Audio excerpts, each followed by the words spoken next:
الحمد لله وحده والصلاة والسلام على من لا نبي بعده أما بعد فقد قال الله تبارك وتعالى في كلامه المجيد والفرقان الحميد فأعوذ بالله من الشيطان الرجيم بسم الله الرحمن الرحيم وقضى ربك ألا تعبدوا إلا إياه وبالوالدين إحسانا إما يبلغن عندك الكبر أحدهما أو كلاهما فلا تقل لهما أف ولا تنهرهما وقل لهما قولا كريما صدق الله العظيم وصدق رسوله النبي الكريم ونحن على ذلك لمن الشاهدين والشاكرين والحمد لله رب العالمین۔ بزرگان محترم اور برادران عزیز، گزشتہ جمعے آپ حضرات کے درمیان والدین کا مقام کو ذکر کیا گیا تھا، اور جو آیتیں میں نے آپ لوگوں کے سامنے تلاوت کی تھی ان کا مفہوم سمجھانے سے رہ گیا تھا۔ اسی وجہ سے اس جمعے بھی انشاءاللہ والدین کے مقام کو بیان کیا جائے گا۔ دعا کرے کہ اللہ رب العزت حق بیانی کی توفیق عطا فرمائے۔ قرآن کریم کی ایک آیت میں نے پڑھی کہ جس آیت کے اندر اللہ رب العزت بیان کر رہا کہ وَقَضَى رَبُّكَ أَلَّا تَعْبُدُوا إِلَّا إِيَّاهُ، کہ اللہ رب العزت اپنے بندوں سے فیصلہ لے چکا ہے کہ تَعْبُدُوا إِلَّا إِيَّاهُ، کہ عبادت صرف اللہ کی ہوگی، وَبِالْوَالِدَيْنِ إِحْسَانًا، اور احسان کا معاملہ والدین کے ساتھ ہوگا۔ اب یہاں پر قرآن کریم نے ایک لفظ احسان ذکر کیا۔ پہلے آپ اس احسان کو سمجھتے چلے کہ یہ کیا چیز ہے۔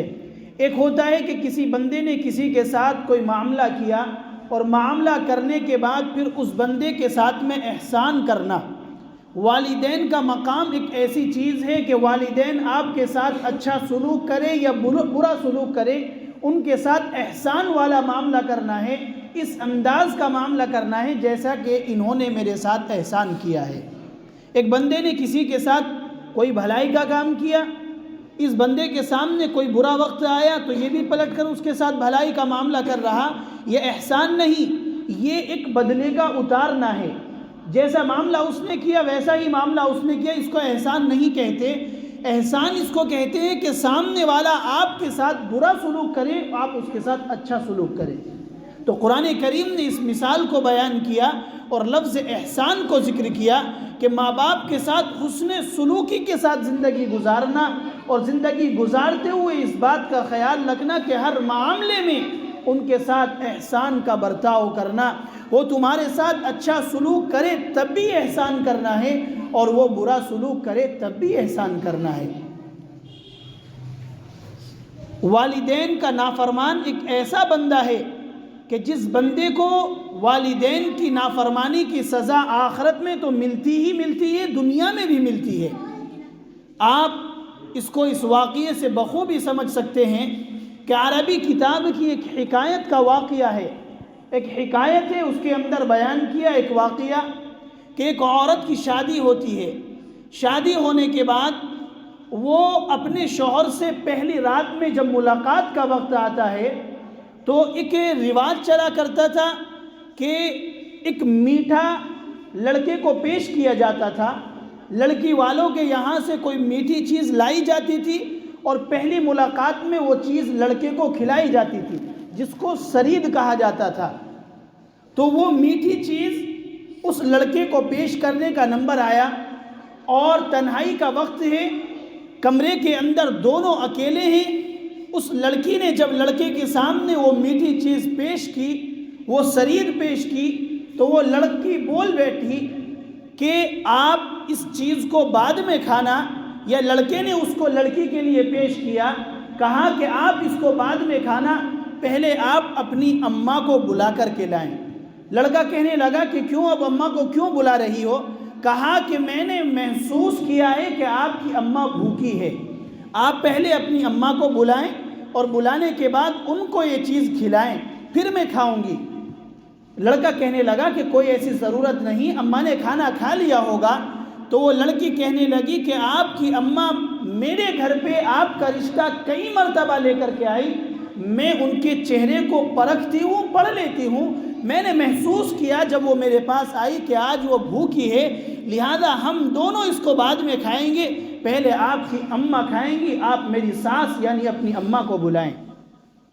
لڑکی نے بہت اصرار کیا لیکن لڑکا نہ مانا۔ لڑکے نے کہا کہ نہیں، کوئی ایسی ضرورت نہیں، اماں کو آپ نہ بلائیں، اماں نے کھانا کھا لیا ہوگا۔ لڑکی نے جب یہ دیکھا کہ یہ اپنی ماں کو کوئی اہمیت نہیں دے رہا تو لڑکی نے غصے میں آ کر کے کہا کہ مجھے تمہارے ساتھ زندگی نہیں گزارنی اور اپنے اوپر تمہیں قابو نہیں دینا، اور اب مجھے تم سے طلاق چاہیے۔ اب پہلی رات ہے، پہلی ملاقات ہے، ابھی بات چیت پر بات اتنی بگڑ جاتی ہے کہ لڑکی لڑکے سے طلاق کا مطالبہ کر بیٹھی۔ اتنی بات ہونی تھی، ہنگامہ ہو گیا، لڑکی والے آ گئے، لڑکے والے آ گئے، تمام دونوں خاندان کے لوگ جمع ہو گئے۔ لڑکی نے کہا کہ بات کتنی ہی بڑھا لیجئے، مجھے اب اس بندے کے ساتھ زندگی نہیں گزارنی کہ جس بندے نے اپنی ماں کو کوئی اہمیت نہ دی ہو۔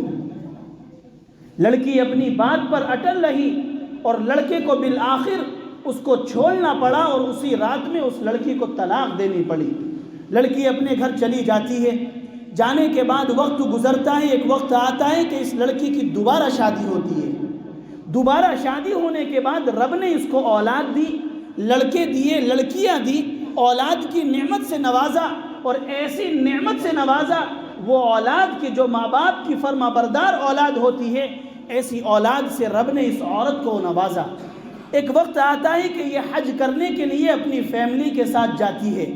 یہ عورت کہ جس کو پہلی رات میں طلاق ہو چکی تھی، یہ اپنے بچوں کے ساتھ حج کرنے کے لیے جاتی ہے۔ وہاں پر اس حالت میں پہنچتی ہے کہ جب اس کی آنکھوں سے صحیح نہیں دکھتا، جب اس کے پیروں میں مکمل طاقت نہیں ہے، اس کی کمر خم ہو چکی ہے، ٹیڑھی ہو چکی ہے، اس زمانے میں وہ حج کرنے کے لیے جاتی ہے۔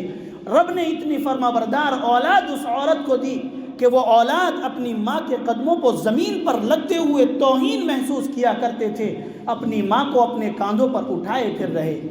ماں کی ایک عادت تھی کہ کوئی بھی کھانا کسی نہ کسی غریب کے بغیر نہیں کھاتی تھی، ہر کھانے میں اپنے کسی غریب کو شامل کیا کرتی تھی۔ اولاد کو ماں کی یہ ادا معلوم تھی۔ وہاں پہنچنے کے بعد، نبی کے شہر میں پہنچنے کے بعد، خیمے کے اندر یہ بوڑھی عورت ہے کہ جس عورت کو پہلی رات میں طلاق ہوئی، یہ دوسرے بندے کے نکاح میں گئی، یہ وہاں پر خیمے میں بیٹھی ہے۔ اولاد نے سوچا کہ میری ماں بغیر کسی غریب کو شامل کیے کھانے کو ہاتھ نہیں لگائے گی، لہذا ہم غریب کا کسی کا انتظام کرتے ہیں۔ اس کے نوجوان بیٹے خیمے سے باہر جاتے ہیں، جانے کے بعد میں لوگوں کو ان کی مدد کرتے ہیں، ان کو کھانا کھلاتے ہیں، ان کو پانی پلاتے ہیں۔ کوئی پرا گندہ، کوئی گندے کپڑوں میں، گندے ہاتھ منہ پر کے ساتھ اگر وہاں پر موجود ہے تو اس کو پکڑتے ہیں، اس کا ہاتھ منہ دھلاتے ہیں۔ یہ سلوک دیکھا، اور یہ سلوک دیکھتے دیکھتے دیکھا کہ ایک دور دراز ایک پرا گندہ گندے کپڑوں میں ایک بندہ موجود ہے، اس کے بال بکھرے ہوئے ہیں۔ یہ لوگ اس کے قریب جاتے ہیں، جانے کے بعد اپنے برابر میں اس کو لاتے ہیں اور بٹھلاتے ہیں، اس کا ہاتھ منہ دھلاتے ہیں۔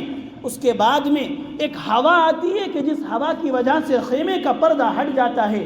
یہ بوڑھی اماں کی اس بوڑھے بابا کے اوپر نگاہ پڑتی ہے، یہ کہتی ہے کہ سامنے سے ہٹو، میں اس کو دیکھنا چاہتی ہوں، یہ کون مرد ہے۔ جب اس کی نگاہ پڑتی ہے تو وہ کہتی ہے اس مرد کو میرے قریب لاؤ۔ مرد کو قریب لایا جاتا ہے۔ جب مرد قریب آ جاتا ہے تو آنے کے بعد معلوم کرتی ہے کہ آپ کون ہیں، وہ اپنا تعارف کراتا ہے۔ تعارف کراتے کراتے عورت کہنے لگی آپ جانتے ہیں میں کون ہوں؟ تو اس بوڑھے بابا نے کہا کہ نہیں، میں نے نہیں جانا۔ کہا کہ میں وہی عورت ہوں کہ جس عورت نے تجھ سے پہلی رات میں طلاق لی تھی۔ تو نے اپنی ماں کا احترام نہیں کیا تھا، تو نے اپنے ماں کو میرے سامنے دھتکار دیا تھا، اس کو کوئی ویلیو نہیں دی تھی، اس کو کوئی مقام نہیں دیا تھا۔ کل تو نے اپنی ماں کو دھتکارا تھا، آج بتا تیرے ساتھ تیری اولاد نے کیا کیا۔ کہا کہ پہلے آپ بتائیں آپ کے ساتھ کیسی گزری۔ اس بوڑھی عورت نے کہا میرے ساتھ ایسی گزری ہے کہ یہ آپ کے ارد گرد جو نوجوان کھڑے ہیں جنہوں نے آپ کا منہ دھلایا، آپ کے کپڑے بدلوائے، کہا کہ رب نے یہ فرما بردار اولاد مجھے دی، رب نے مجھے اس کا یہ صلہ دیا۔ میں آپ سے معلوم کرنا چاہتی ہوں کہ رب نے تمہارے ساتھ کیا کیا۔ اس نے کہا کہ آپ کو چھوڑنے کے بعد میری ایک عورت سے شادی ہوئی، وہ شادی کے بعد اولاد ہوئی، اولاد کے بعد میں جب وہ اولاد بڑی ہو گئی تو مجھے گھر سے دھکے دے کر کے نکال دیا۔ آج میری زندگی اگر گزر رہی تو وہ چوراہوں پر اور سڑکوں پر گزر رہی، رب نے مجھے ایسی اولاد دی۔ تو میرے دوستو، ماں باپ کا نافرمان وہ بندہ ہے کہ جس بندے کو رب کے یہاں تو سزا ملتی ہی ملتی ہے، اس دنیا کے اندر بھی اس کو سزا بھگتنی پڑتی ہے۔ آؤ میں آپ کو بتاؤں کہ ماں باپ کی فرما برداری کیا چیز ہے۔ حضرت موسیٰ علیہ السلام کو حضرت جبریل امین کے ذریعے رب نے یہ بات القا کی کہ موسیٰ ایک بندہ ہے کہ جس کا ساتھ جنت میں تمہارے ساتھ ہوگا۔ بات کو بہت مختصر کر رہا ہوں، وقت قریب ہے۔ حضرت موسیٰ علیہ السلام نے سوال کیا کہ یہ میرے پروردگار وہ بندہ کون ہے کہ جو جنت میں میرا ساتھی ہوگا؟ میں دیکھنا چاہتا ہوں وہ بندہ کہاں پر رہتا ہے، اس کے کیا نیک اعمال ہیں۔ حضرت موسیٰ کو بتایا گیا کہ فلاں دور دراز بستی میں آپ جائیں، جانے کے بعد آپ دیکھیں ایک بندہ ہے کہ جو گوشت بیچنے کا کام کیا کرتا ہے۔ حضرت موسیٰ علیہ السلام اس کے پاس پہنچے، جا کر کے کھڑے ہوئے، دیکھا کہ لوگ آتے ہیں، اچھے انداز سے گفتگو کرتا ہے، مکمل گوشت تول کر ان کو دیتا ہے، ان کے ساتھ میں کوئی دھوکہ نہیں کرتا۔ حضرت موسیٰ سوچنے لگے یہ تو عام سی عبادت ہے، کوئی بھی بندہ کر سکتا ہے، اس کی کوئی نہ کوئی عبادت ایسی چھپی ہوئی ہے کہ جس عبادت کی وجہ سے رب نے موسیٰ کا ساتھ جنت میں اس کا کیا ہے۔ حضرت موسیٰ طاق میں لگ جاتے ہیں، اس بندے سے کہتے ہیں کہ اب رات ہو چکی، اگر اجازت ہو تو آپ مجھے اپنے گھر لے چلیں، میں رات آپ کے گھر گزارنا چاہتا ہوں۔ اس بندے نے کہا کہ کوئی حرج نہیں، آپ میرے ساتھ چلے۔ حضرت موسیٰ علیہ السلام اس کے گھر پر گئے، آرام کا وقت تھا لیکن آرام نہیں کیا، اس طاق میں لگے رہے کہ یہ کیا عمل کرتا ہے، کیا نیکی کرتا ہے۔ ہوا یہ کہ یہ وہاں پہنچنے کے بعد انہوں نے دیکھا کہ ایک بوڑھی اماں گھر کے اندر موجود ہے جو آنکھوں سے نابینا ہے، اس کی آنکھوں سے نہیں دکھتا۔ حضرت موسیٰ علیہ السلام اس نوجوان کے ساتھ گھر کے اندر پہنچے۔ اس نوجوان نے اپنے کسی کام کو نہ دیکھا، سب سے پہلے یہ گیا اور جانے کے بعد سوپ بنایا، اور سوپ بنانے کے بعد چمچ لے کر اپنے ہاتھوں سے اس بوڑھی اماں کے منہ میں ڈالنے لگا۔ کافی دیر تک اس کو کھلاتا رہا، کھلاتے کھلاتے اماں نے کہا کہ بس کافی ہو گیا، رب موسیٰ کو تیرا ساتھی جنت میں بنا دے۔ حضرت موسیٰ علیہ السلام نے یہ بات سنی، اس نوجوان کو کہا کہ ادھر آؤ، کہا کہ جس نے یہ الفاظ جو کہے کیا کہے، کہا کہ یہ کہتی ہے روزانہ میں اس کی خدمت کرتا ہوں، خدمت کر کے جب میں فارغ ہوتا ہوں تو یہ کہتی ہے کہ رب موسیٰ کا ساتھ تجھے جنت میں عطا کرے۔ آپ بتائیں، موسیٰ تو پیغمبر ہے، میں ادنا درجے کا امتی ہوں، گوشت کا کام کرتا ہوں، کوئی عالم نہیں ہوں، کوئی کتاب مجھے یاد نہیں، بتائیں آپ خود موسیٰ کا ساتھ میرے ساتھ کیسے ہو سکتا ہے؟ حضرت موسیٰ علیہ السلام نے اس کو گلے سے لگا کر کے کہا کہ رب نے تیری ماں کے اٹھے ہوئے ہاتھوں کی لاج رکھ لی ہے، اور رب نے تیرا ساتھ موسیٰ کے ساتھ کر دیا، میں موسیٰ ہوں، رب نے جبریل کے ذریعے میرے پاس یہ بات القا کی ہے کہ فلاں بستی میں ایک بندہ ہے، وہ تمہارے ساتھ جنت میں رہے گا۔ تو میرے دوستو، ماں باپ وہ نعمت ہے کہ آپ اس ہاتھ کر لیں اور اس ہاتھ بھر لیں، آخرت میں تو حساب و کتاب ہونا ہی ہے، اس دنیا کے اندر رب نے اس کے نظارے دکھائے ہیں۔ آخری بات بتا کر اپنی بات کو ختم کر رہا ہوں۔ ایک صحابی، یاد رکھنا صحابہ کرام کے بارے میں قرآن کریم نے کہا رضی اللہ عنہم ورضوا عنہ، یعنی یہ بخشائے لوگ ہیں، رب ان سے راضی ہو چکا اور یہ رب سے راضی ہو چکے۔ لیکن میرے دوستو، کتنے واقعات عبرت کے طور پر ہوتے ہیں۔ ایک بڑا مشہور واقعہ حضرت علقمہ رضی اللہ تعالی عنہ کا ہے۔ ان کے بارے میں آتا ہے کہ آخری وقت ہے، روح قبض ہونے کا وقت آ چکا ہے، روح کی موت کا وقت قریب ہے، اس وقت ان کی زبان سے کلمہ طیبہ جاری نہیں ہوتا اور ادھر روح قبض کرنے کا وقت آ چکا۔ صحابہ کرام نبی علیہ السلام کی مجلس میں حاضر ہوتے ہیں اور فرماتے ہیں کہ یا نبی اللہ، علقمہ کے پاس آپ پہنچے، علقمہ کا آخری وقت محسوس ہوتا ہے اور اس کی زبان سے کلمہ طیبہ جاری نہیں ہو رہا، ہم نے مکمل کوشش کر لی لیکن کلمہ طیبہ اس کی زبان پر نہیں آ رہا۔ نبی علیہ السلام فوراً حضرت علقمہ رضی اللہ تعالیٰ عنہ کے پاس پہنچے، کلمے کی تلقین فرمائی، حضرت علقمہ سے کلمہ ادا نہ ہوا، نبی علیہ السلام نے کہا جاؤ اس کی اماں کے پاس جاؤ اور جانے کے بعد معلوم کرو علقمہ کا کوئی ایسا گناہ ہے، علقمہ کیسی زندگی گزارا کرتا تھا، کیا اس کے اعمال تھے۔ تو میرے دوستو اس کی ماں نے کہا یہ تو بہت بڑا عبادت گزار بندہ ہے، اس کے بارے میں مجھے کوئی گناہ یاد نہیں آتا۔ کہا کہ اگر کوئی گناہ یاد نہیں آتا تو اے اماں ذرا یہ اور بتا دیں کہ علقمہ کا تمہارے ساتھ کیا سلوک تھا۔ میرے دوستو دلوں کے کانوں سے سننے کی بات ہے، ان کی ماں نے کہا کہ علقمہ میرے ساتھ بہت اچھا سلوک کرتا تھا، لیکن اپنی بیوی کو میرے سامنے ترجیح دیا کرتا تھا، یعنی میری بات کو نظر انداز کر دیتا تھا اور بیوی کی بات کو مانا کرتا تھا۔ نبی علیہ السلام نے فرمایا اے بوڑھی اماں، آج اگر تو چاہتی ہے کہ علقمہ آخرت کے عذاب سے چھٹکارا پالے تو علقمہ کو معاف کر دے۔ بوڑھی ماں نے کہا کہ یا نبی اللہ میں علقمہ کو معاف نہیں کروں گی، اس نے مجھے وہ تکلیف دی ہے، اس نے میرا وہ دل دکھایا ہے۔